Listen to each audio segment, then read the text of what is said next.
오늘 선포되는 이 말씀이 여러분들의 심령을 변화시키고 삶에 적용되는 하나님의 귀한 말씀이 되시기를 바랍니다. 아멘. 성도 여러분들은 의지하고 사랑했던 사람이 한순간에 훌쩍 떠나버린 일이 있습니까? 우리는 살면서 인생의 선맛, 단맛을 다 경험하고 살지만은 자신을 의지하고 따르던 사람, 사랑하는 사람을 잃었을 때 그 상실감과 서러움을 넘어서 때로는 괴로움을 느끼게 됩니다. 물질이나 명예는 어쩌면 나의 노력에 따라 다시 얻을 수 있을는지는 모르겠지만은 사람은 다릅니다.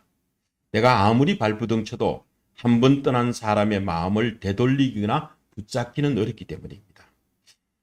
그런데 가만히 생각해 보면 그 사람의 없음, 그 사람의 부재 외에는 내 삶에 직접적으로 크게 달라진 것은 아무것도 없습니다.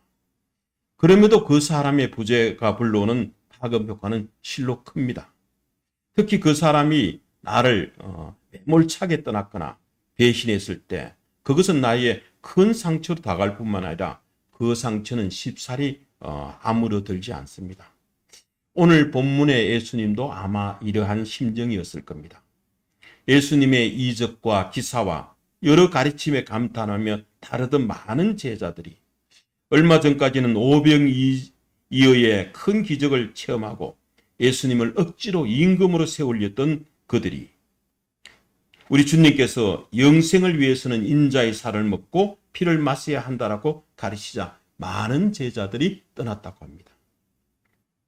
이런 제자들의 떠남에 예수님도 상실감을 느끼신 것 같습니다. 남아있는 12제자들에게 너희도 가려느냐라고 묻습니다. 예수님의 이 질문은 부정적인 답을 기대하는 질문처럼 보이지만은 실제로는 너희까지 떠나가기를 원하는 것은 아니지. 그렇지. 이런 의미입니다. 예수님의 상실감을 잘 표현하고 있는 말씀입니다. 그런데 이 제자들이 왜 예수님을 떠나가신 걸까요? 그 이유는 무엇입니까? 오늘 본문 60절에 보면 그 표면적인 이유가 이 말씀은 어렵도다. 누가 들을 수 있느냐라고 하면서 수근거렸다고 그 이유가 나옵니다. 누가 들을 수 있느냐라는 것은 누가 그 말을 받아들일 수 있나, accept할 수 있느냐라고 영어 성경에서는 얘기하고 있습니다. 이 가르침은 너무 어려워서 받아들이기 너무 힘든다. 실천하기 어렵다. 이런 뜻일 겁니다. 이 제자들은 사도라고 칭하는 12명의 제자들을 말하는 것은 아닙니다. 예수님을 지속적으로 따라다니면서 말씀을 듣고 배우는 많은 무리들을 말합니다. 허다한 무리라고 일컬을 만큼 그 수가 많았습니다. 아마 오늘날로 말하면 교회 다니는 성도, 교인들을 아마 이 제자들이라고 이렇게 말하고 있는 것 같습니다. 그 제자라고 자청하는 사람, 스스로 성도라고 말하는 사람 중에서 많은 사람이 떠나는 이유가 예수님의 말씀을 이해할 수 없었기 때문입니다. 왜 이해할 수 없을까요? 예수님의 말, 언어 자체가 어려운 것은 아닙니다. 예수님께서는 그 당시 학자들이 주로 쓰는 고급 헬라어를 사용하신 것이 아닙니다. 일반 백성들이 시장에서 주로 사용하는 생활 언어인 아람어로 말씀하셨지만은 저들 속에서는 영적인 생명이 없었기 때문에 영이신 예수님의 생명의 말씀이 들리지 않는 것 때문입니다. 또 자기들이 원하는 말씀은 하지 않고 엉뚱한 말씀을 하시기에 자기네들의 귀에 들어오지 않았습니다. 저들이 듣고 싶은 말씀은 지금 로마의 압제에서 해방되고 새 나라를 건국하자는 이런 희망찬 비전이나 배고픔이나 가난에서 벗어나고 세속적인 필요성을 채워주는 희망의 말씀을 듣고 싶은데 복을 바라는 축복의 말씀을 듣고 싶은데 예수님은 알 듯 모를 듯한 영적 생명에 관한 말씀만 하시니 혼란에 빠질 수밖에 없었습니다. 예수님은 지금 엄청난 축복의 말씀을 하시는데 이들은 그 말이 무슨 말인지 알아듣지 못했습니다. 그럼 예수님이 가버나움 회당에서 가르친 내용이 뭡니까?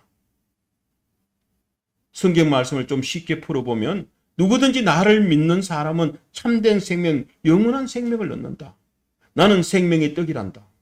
너희 조상들은 광야에서 만나를 먹고 죽었지만 지금 여기 너희와 함께 있는 나는 하늘에서 내려온 떡이므로 누구든지 이 떡을 먹는 사람은 결코 죽지 않고 영원히 살 것이다.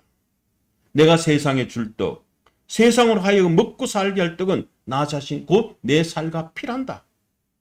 너희가 나의 살과 피를 먹고 마실 때야 비로소 너희가 생명을 얻게 된다.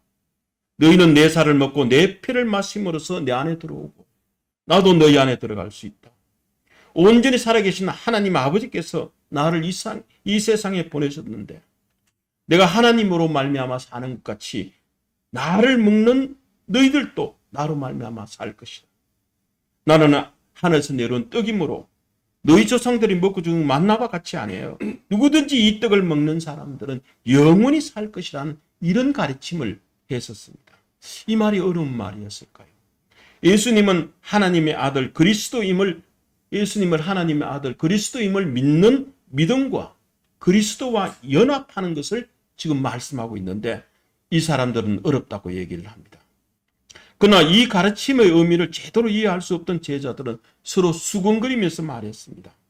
수근거린다는 것은 불평을 늘어놓다는 말입니다. 그때 예수님께서 제자들에게 이 말이 너에게 걸림이 되느냐? 그렇다면 인자가 이전에 있던 곳에 올라가는 것을 보면 너희들은 어떻게 할 것인가? 이렇게 다시 반문합니다. 이 말은 내 말이 너희를 불쾌하게 했느냐? 내 말이 그렇게도 혼란스러웠냐? 인자가 원래 있던 곳에 올라가는 것을 보게 된다면 너희는 어찌할 것인가? 이런 뜻으로 반문한 겁니다. 진리의 말씀을 우리가 들을 때는 사람들의 반응은 대체로 두 가지라고 성경에서는 얘기하고 있습니다. 그 하나는 오순절 성령 강림 이후에 베드로의 설교를 들은 군중들은 마음이 찔려서 우리가 어찌할꼬 하며 진심으로 회개하는 사람들이 있었습니다. 반면에 또 다른 부류는 사도행전 7장에서 스데반의 설교를 들은 군중들은 붕괴하고 화를 내면서 스데반을 돌로 쳐 죽입니다. 생명의 말씀을 들었을 때 마음에 찔려서 회개하는 사람도 있고 그 말씀을 듣기 때문에 불쾌하고 붕괴해서 돌을 손에 드는 사람들이 있습니다. 그리스도인이 영원한 생명, 즉 천국을 믿지 못하면 우리 주님의 강림도 십자가와의 죽음과 부활도 성층도 재림도 심판도 구원도 모든 것을 다 믿을 수가 없습니다. 그 모든 것이 영원한 생명과 천국을 믿는 자들에게만 절대적인 조건으로 이해할 수가 있고 받아들일 수가 있습니다. 그래서 주님께서는 하늘에서 내려온 생명의 떡인 그리스도를 믿지 못한다면 당신의 부활과 성천인들을 어떻게 믿을 수 있느냐? 지금 이렇게 되묻고 있습니다. 이것이 우리 주님께서 본문 63절을 통해서 영적 존재가 되는 것을 강조하는 이유입니다. 영적인 사람만이 영원한 생명과 천국 그리고 구원을 성경에 있는 그대로 믿을 수가 있고 그 당연한 결과로 하나님의 뜻을 행하며 주님의 말씀을 쫓아가는 삶을 살 수가 있습니다. 너희는 인자가 있던 곳으로 올라가는 것을 본다면 어떻게 하겠느냐? 라는 이 말씀을 제자들은 이해하지 못했습니다. 그 이해하지 못한 이유는 뭐냐? 예수님이 누구신지, 예수님의 신분이 무엇인지에 대한 무지에서 비롯되었습니다. 예수님이 이전에 있던 곳은 어디입니까? 예수님은 태초에 창세전부터 하나님과 함께 영광을 누리시던 천국 헤븐에 계셨습니다. 예수님은 요한복음 1장 18절에서 자신을 아버지 품속에 있는 독생하신 하나님으로 아버지 하나님과 함께 계셨음을 분명히 이야기해주고 있습니다. 오늘 읽었던 본문 62절의 이 질문은 너희는 진짜 내가 하나님 아버지께서 보낸 하나님의 아들인 것을 믿느냐라는 질문입니다. 예수님이 하나님의 아들인 것을 믿는다라면 모든 문제가 다 해결되고 이 말씀을 이해할 수가 있을 겁니다. 예수님이 하나님과 어떤 관계를 계신 분이신지를 알면 예수님의 말씀이 이해가 됩니다. 예수님의 모든 말씀은 그분이 하늘에서 오신 분이라는 사실을 전제로 할 때 그 의미가 분명해집니다. 근데 제자들은 그것을 믿지 못했기 때문에 그 말이 어렵다고 느껴졌던 것입니다. 63절에서 살리는 것은 영이니 육은 무익하니라. 내가 너희에게 이런 말은 영이요 생명이라고 말씀합니다. 메시지 성경 번역으로 좀 본다라면 이런 뜻으로 이해될 수가 있습니다. 성령만이 생명을 만들어낼 수 있고 육신의 권력이나 의지력으로는 아무것도 일어나게 할 수 없다. 내가 너희에게 원하는 말은 성령의 말이며 생명을 만들어내는 말이다. 이런 뜻으로 번역할 수가 있습니다. 이런 예수님께서 우리가 살고 있는 이 생의 인생이 무익하다고 말씀하는 것이 아니고 인간의 육신, 헬라어로 사륵스라는데 인간의 육신은 아담의 범죄 이후 타락해서 하나님을 찾지도 깨닫지도 못하는 존재로 보고 언제든지 죄에 굴복하는 죄된 인간의 본성이라는 이런 관점에서 말씀하고 있는 겁니다. 많은 사람들은 육신의 생각을 쫓고 육체와 마음이 원하는 것을 추구하는데 그 결과는 로마서 8장 6절에 보면 사망이라고 얘기하고 하나님의 진로 아래 있다고 에베소서에서는 얘기하고 있습니다. 예수 그리스도의 영이 말씀을 통해서 나를 지배해야 그 생명이 내 안에 머물고 나를 통해서 생명의 역사가 나타납니다. 예수님이 이 땅에 오신 이유는 목자 없는 양 같은 우리에게 영적 생명을 주시기 위함이었습니다. 우리가 영적 생명을 받으면 우리의 삶이 풍요로워집니다. 영적으로만 풍요로워질 뿐만 아니라 육적으로도 생명이 넘치는 활기찬 삶을 살게 됩니다. 그래서 그리스도인이 반드시 영적인 존재가 되어야 될 이유가 있습니다. 그것만이 영원히 사는 길이기 때문입니다. 영적인 존재가 된다는 것은 나의 속사람, 나의 영이 하나님 앞에 바로 선다는 의미입니다. 주어진 삶의 현장을 내팽개치고 신비주의나 비현실적인 세계에 빠지는 것, 이런 것들을 의미하는 것이 아니고 영적인 사람이라는 바로 주님의 말씀을 쫓고 따르는 사람입니다. 그러므로 영적인 사람은 반드시 예수 그리스도를 닮는 구체적인 삶을 사는 자여야 됩니다. 우리가 하나님의 말씀에 따라서 순종하고 그 말씀을 준행하고 사는 것, 그 자체가 영적인 삶입니다. 특별한 신비스러운 것이 있는 것은 아닙니다. 본문 66절에서는 그때부터 그의 제자 중에서 많은 사람이 떠나가고 다시는 그와 함께 다니지 아니하였다고 말씀하고 있습니다. 의외의 반응이지요. 영적인 존재가 되라는 우리 예수님의 말씀을 듣고 영적인 사람이 되기는커녕 아예 주님을 떠난 사람이 더 많았다는 증거입니다. 12명의 제자만 남기고 모두 떠나버렸습니다. 본문은 그들도 분명히 제자라고 불렀고 본인들도 제자라고 자칭한 사람들입니다. 영영 떠나버린 그들은 누구입니까? 또 이들이 주님을 떠난 이유가 무엇인지 그것을 알려면 우리가 요한복음 6장 전체를 살펴볼 필요성이 있습니다. 이 사람들은 예수님께서 전날 오병이어의 기적, 보리떡 5개와 물고기 2마리를 가지고 어린아이와 부녀를 제외하고 성인 5,000명을 배부르게 먹고 12강주리에 남긴 그 엄청난 오병이어의 기적을 체험한 사람들입니다. 이 기적을 보고 무리들은 적석에서 예수님을 임금으로 세우려고 했지만은 우리 주님께서는 그들의 교층을 뿌리치고 서둘러 제자들을 배에 태워보내고 홀로 산에 올려서 기도했다는 것이 앞장에서 나오고 있습니다. 그 밤에 물리를 걸어가서서 풍랑을 맞아 위험에 빠진 제자들을 구해주고 안전하게 지금 목적지인 가버나움에 와 있는데 이 오병이어의 기적을 체험한 사람들은 이튿날 제자들과 예수님이 안 계신 거 보고 배를 타고 가버나움 오고 걸어서 가버나움으로 쫓아온 사람들입니다.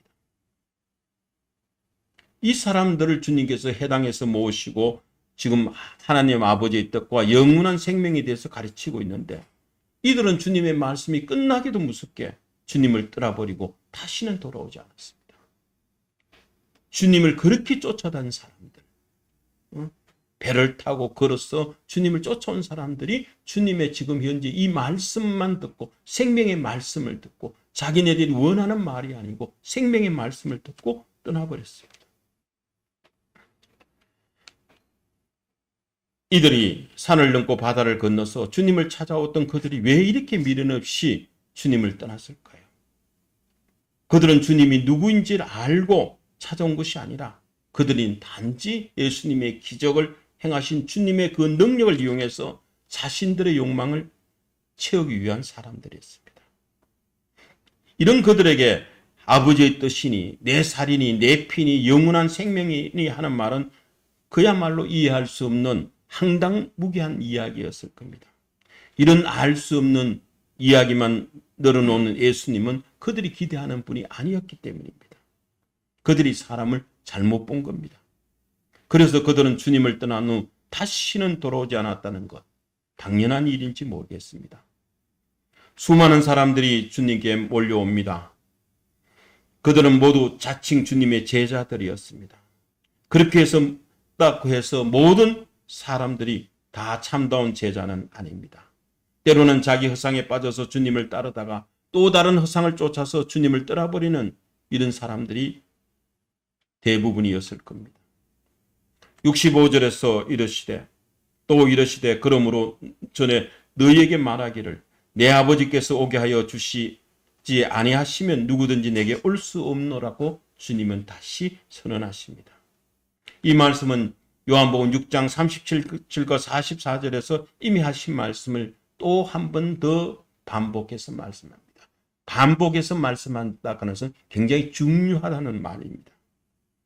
이 말씀은 인간의 구원에 있어서는 성부 하나님의 부르심, 콜링이 없으면 하나님의 선택이 없으면 안 된다는 것이죠. 하나님의 선택이 절대적인 것을 강조하기 위해서 다시 한 번 더 상기해주고 있습니다. 주님이 하신 이 말씀은 허다한 제자들에게 이 말씀은 아버지께서 내게 보내주시는 자들만 나를 믿을 수 있다. 그러나 너희들은 하나님께서 아버지께서 내게 오게 해준 나에게 보내준 자가 아니다라는 선언입니다. 이 말을 듣고 많은 사람들은 떠났습니다. 코로나19 팬데믹이 우리나라 온 것도 작년 2월이니까 벌써 1년 반이 됩니다. 그동안 우리 한국교회는 참 많은 변화가 있었습니다. 코로나 방역 대책의 하나로 사회적 거리 두기로 대면 예배가 중단되고 제한되기가 일쑤고 또 집단 감염의 주범으로 몰리기도 하고 교회가 폐쇄되는 경우도 있었습니다. 코로나로 예배가 제한되자 대안으로 비대면 온라인 예배, 유튜브 영상 예배로 전환되면서 이제는 온라인 예배가 대세처럼 들어지기도 합니다. 처음 몇 주, 몇 달 동안 교회에 못 가고 온라인으로 예배되니까 굉장히 교회에 대한 사모함이 있었습니다. 안타까운 마음이 있었죠. 정말 교회에 있으면 이제는 새벽기도부터 안 빠지고 모든 걸 다 나가겠다라고 생각했는데 한때 방역이 잘 돼서 대면 예배를 드릴 수 있도록 이렇게 된 경우가 있었습니다. 그때 교회에 나온 통계를 보니까 교인들이 50%를 넘지 않았다는 통계가 있었습니다. 이제 온라인 예배에 익숙해진 것이죠. 온라인 예배에 익숙해지기도 하고 편리성에 사로잡히기도 하고 또 때로는 교회에 대한 이 사회의 그 나쁜 여러 가지 이미지나 탄압에 대해서 굴복한 경우도 있을 수가 있습니다. 어린아이와 청소년을 위한 교회 학교가 무너져서 우리 아이들이 이제 다음 세대가 아니고 사사기에 나오는 다른 세대가 될까 두렵기도 합니다. 코로나로 인해서 많은 성도들이 교회를 떠나고 있습니다. 코로나가 종식되면 한국교회가 2020년 이전에 코로나 이전의 모습으로 돌아갈지 그 많은 성도들이 다시 모일 수 있을지 의문입니다. 교회 성도들이 떠나면 하나님과 예수님의 마음도 아프지만은 목회자의 가슴에도 대몫을 받는 큰 아픔이고 상실감이 클 겁니다. 그러나 떠난 사람은 예수님의 말씀처럼 하나님이 약속한 사람이 아닙니다.